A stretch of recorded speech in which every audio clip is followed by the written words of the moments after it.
गोकुळ निवडणुकीबाबत सर्वोच्च न्यायालयातील निकालाबाबत अधिक स्पष्टता घेण्यासाठी राज्य शासन सर्वोच्च न्यायालयाकडेच मार्गदर्शन मागवणार असल्याचं समजतंय. न्यायालयाच्या निकालाबाबत दुग्ध विभागाने सहकारी निवडणूक प्राधिकरणाकडे मार्गदर्शन मागवलं होतं.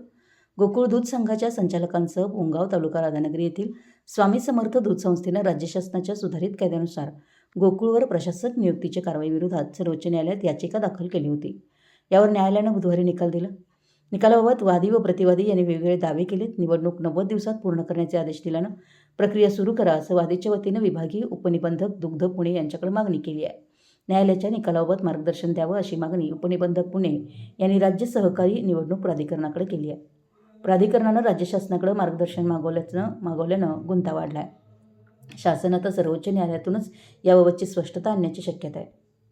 मराठी एस न्यूजसाठी कागलहून प्रशांत तळे.